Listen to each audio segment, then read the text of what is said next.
치킨이 된 트럼프. 미중 관세 전쟁 다시 원점으로. 한승동 에디터.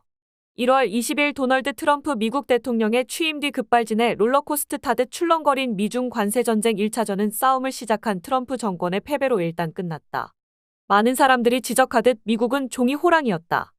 호기롭게 추가로 관세율을 몇 배씩 높였으나 중국은 굴복하지 않았다.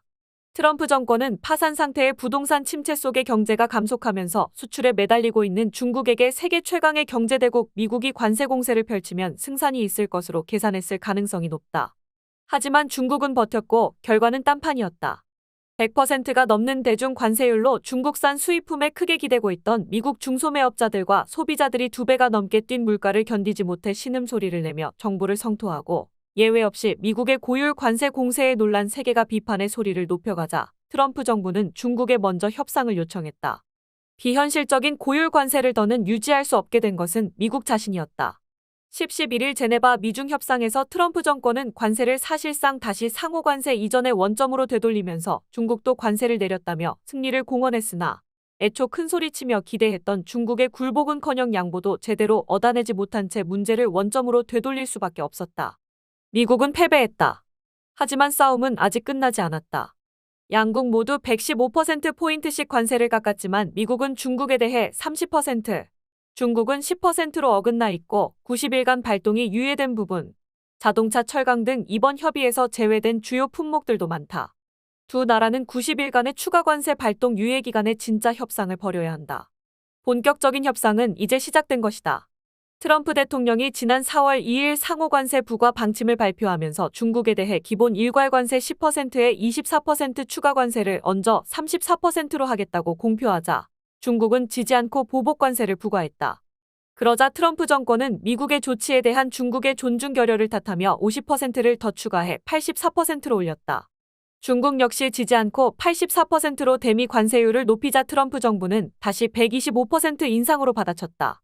최종적으로 중국산에 대한 트럼프 정권의 관세율은 지난 2, 3월에 부과한 기존 20%에 125%를 추가한 145%가 됐다. 시진핑 정부도 질세라 125% 인상으로 맞받았다. 11일 제네바 협상에서 미국은 중국의 보복 조치를 이유로 올린 추가 관세 부분을 철회했다. 총 145%의 관세율에서 상호 관세율 부분을 원래의 34%로 되돌리고 그중에서 추가된 부분인 24%를 앞으로 90일간 발동을 유예해서 당장의 기본세율을 10%로 하겠다고 했다. 여기에 지난 2, 3월 마약 펜타닐 밀수 대책 미비 등을 이유로 때린 20% 추가 관세를 포함하면 30%가 된다. 말하자면 트럼프 정권은 145%까지 올렸던 대중 관세율을 이번 제네바 회의에서 10%까지로 내렸다.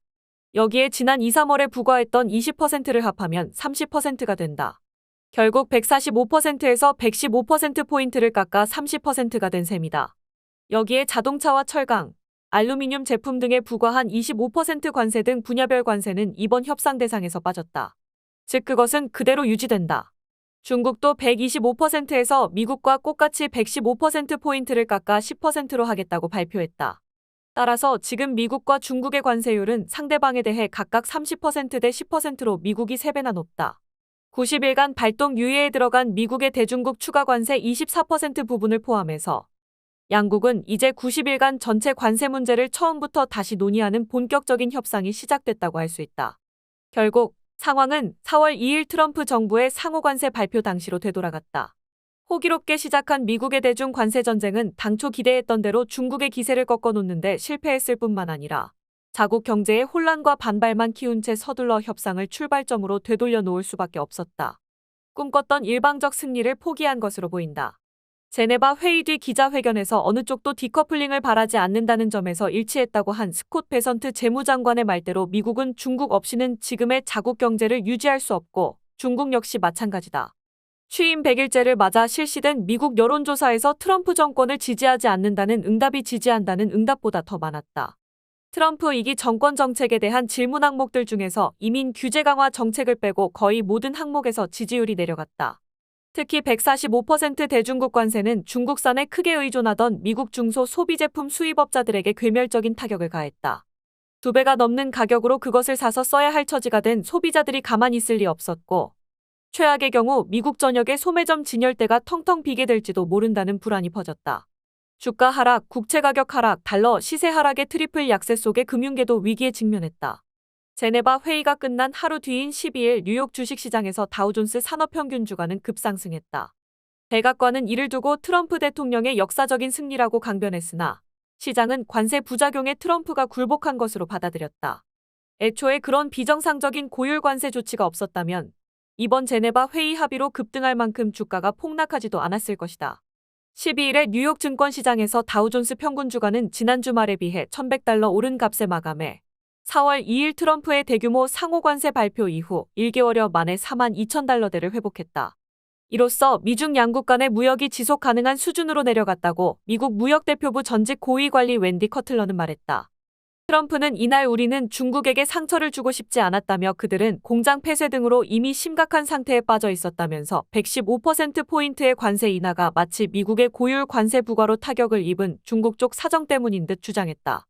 백악관 홈페이지도 트럼프 대통령이 미국의 역사적인 승리를 확보한 것이라는 제목을 달아 제네바 협의 합의 내용을 게시했다. 트럼프는 13일 시작된 중동 순방전에 미중 제네바 협상을 미국 승리로 못 박아놓고 싶었을 것이다. 하지만 이를 미국의 승리로 보는 사람이 얼마나 될까?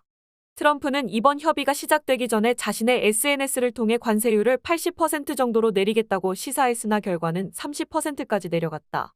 그럼에도 중국보다 20%포인트나 더 높은 관세율은 미국 수입업자들이 그로 인한 비용 증가를 소매 가격에 전가하게 만들어 그만큼 더 비싸게 중국산을 사서 써야 하는 미국 소비자들 불만을 키울 것이다. 게다가 트럼프가 관세율 인하 조건으로 내세웠던 중국의 미국 제품 구입 확대 요구는 이번 합의 사항에 포함되지도 않았다. 트럼프 1기 정권 무역 협상 때 트럼프는 중국에게 2천억 달러어치의 미국산 제품 추가 구입 약속을 관철시켰으나 중국은 그 합의를 제대로 이행하지 않았다. 코로나 바이러스 팬데믹 탓도 있었지만 트럼프 정부는 이번 제네바 회의에서 그 부분까지 따져서 미국산 구입 확대를 요구할 만했으나 합의 사항에 넣지도 못한 것이다. 시장에서는 중국이 기대할 수 있는 최고의 결과가 나왔다며 중국은 교섭에서 우위에 설 수 있다는 확신을 가졌을 것이라는 평가가 퍼졌다. 블룸버그 통신도 이번 합의는 베이징의 핵심적인 요구를 거의 모두 만족시켜준 결과가 됐다며 중국 승리를 전했다. 영국 이코노미스트도 12일 미국이 이상하리만치 중국에 유리한 협상을 제시했다고 보도했다. 1기 정권 때의 미중 무역 협상은 타결까지 18개월이 걸렸다. 그때보다 더 복잡해진 양국 간 무역 분쟁을 90일, 3개월 만에 끝낼 수 있을까? 지금까지의 상황으로 보건대 2기 트럼프 정권은 1기 트럼프 정권 때보다 더 취약한 상황으로 내몰리고 있다. 이는 일부 논자들이 지적하듯이 트럼프 대통령의 무능 탓일 수도 있고 미국의 국가적 퇴락이 가속화하고 있음을 보여주는 또 하나의 사건일 수도 있다.